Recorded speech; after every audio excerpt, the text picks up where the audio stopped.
자, 국민의힘 3차 경선에서 맞붙게 된 김문수, 한동훈 두 후보는 오늘 밤 토론회를 펼칩니다. 윤석열 전 대통령과의 관계 설정이냐, 또 한덕수 대행 단일화 분야에서 또 치열한 공방도 예상이 되는데요. 이 최종 후보 선출을 3일 앞두고 한덕수 대행의 등판도 초읽게 나섰다는 분석도 있습니다. 한덕수 대행의 그 실무진들이 나경원 의원이 경선 때 사용하던 그 여의도의 사무실에 입주했다는 얘기가 있고요. 또 사무실을 한덕수 대행에게 준 나경원 의원이지만 오늘 또 김문수 후보에 대한 지지를 또 선언을 했다 보니까 이게 참 김문수 후보와 한덕수 대행 사이에 앞으로 뭐 단일화 가능성까지 열어두는 상황이 아닌가. 참 구도가 묘합니다. 그렇습니다. 네, 저 사무실 앵커님께서 말씀하셨는데 제가 어제 그래서 일부러 가봤습니다. 예. 맨하탄 21이라고 하는 그 건물은요, 국민의힘의 그 중앙 당사 바로 옆에 있습니다. 그렇죠. 그래서 아주 이 접근도가 되게 높은 상황인데요.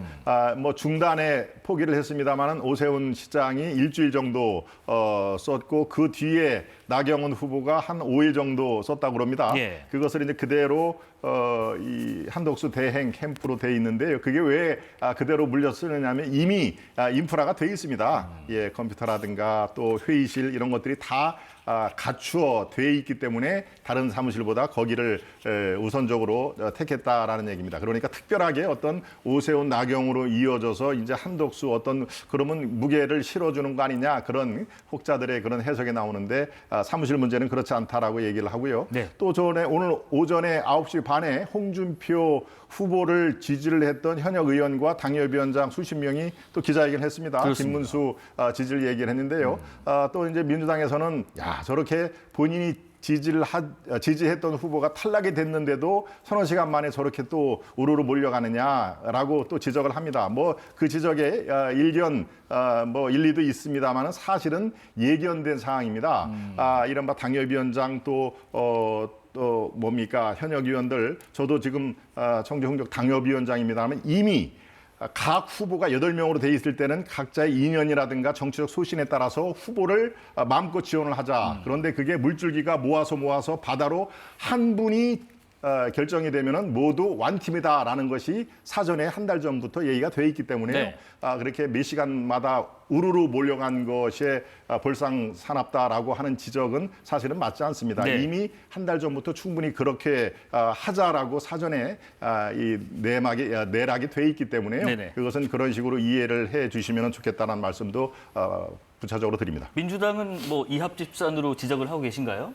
저는 이게 처음부터 한덕수 국무총리로 후보 단일화를 염두에 뒀고 예. 그리고 그것은 일정 부분 이 국민의힘 지도부로부터 이미 발설이 다 된 바 있습니다. 그러다 보니까 국민의힘 경선을 지금 하고 있지만 이것은 본선도 아니고 그냥 예선, 오부 예선으로 그냥 다 전락해버렸단 말입니다. 누가 뽑혀도 사실은 한덕수 국무총리에게 양보해야 되는 그런 상황이 돼버렸거든요. 그래서 실제로는 이게 뷔페집으로 예를 들면 굉장히 썩은 음식을 계속해서 파는데 다른 음식, 포장지를 씌워갖고 왔는데 저는 이것이 다시 또 상한 음식으로 국민들께 비춰질 가능성이 굉장히 크다고 보고요.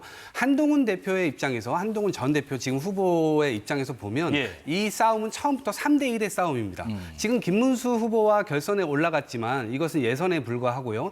김문수 후보 뒤에는 한덕수 총리가 있고요. 한덕수 총리 뒤에는 윤석열 전 대통령이 있는 거예요. 네. 그래서 3대1의 싸움이고요. 처음부터 한덕수 국무총리를 염두에 둔 이 경선이었기 때문에 그래서 한동훈 전 대표의 경우는 굉장히 어려움 속에서 지금까지 이게 싸워왔던 겁니다. 네. 그럼에도 불구하고 이 구조가 계속되는 건 윤석열 전 대통령이 계엄했음에도 불구하고 이것에 대해서 반성도 안 하고 심지어 출당도 안 시킵니다. 이런 부분들에 대해서는 명확하게 선을 긋는 게 맞고 국민들께 헌법을 앞으로 저희가 어기지 않겠습니다.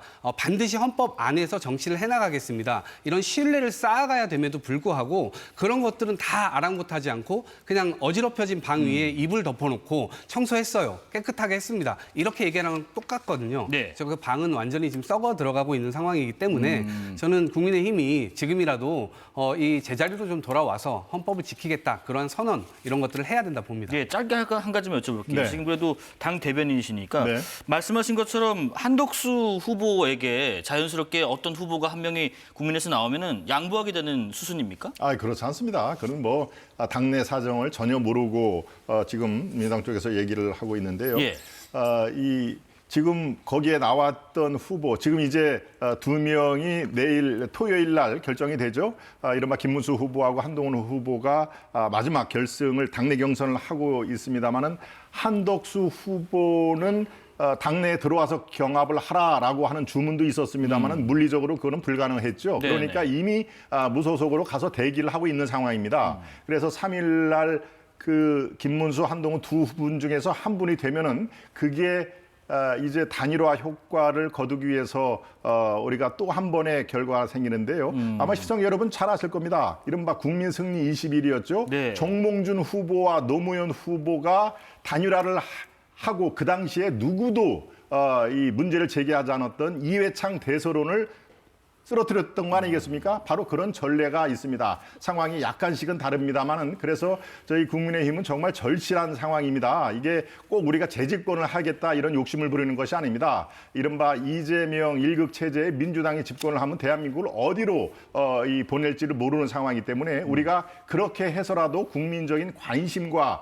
이목을 집중을 시켜야 된다라고 하는 컨벤션 효과의 극대화를 위해서 하는 것이죠. 네. 이렇게 돼서 한덕수 후보가 반드시 이긴다는 보장 없습니다. 제가 분명히 말씀드립니다만 이미 답을 정해놓고 김문수 후보가 또는 한동훈 후보가 희생양이 되는 그런 상황은 있을 수도 없고 있어서도 안 된다라는 말씀을 드립니다. 그리고 한 가지 말씀, 아까 말씀하신 썩은 음식을 얘기를 하셨는데요. 다른 그 경쟁 그 당의 그 전당대회와 후보들을 썩은 음식이라고 두 번이나 지금 비유를 하셨는데 이거는 적절치 않다는 말씀을 제가 말씀을 드립니다.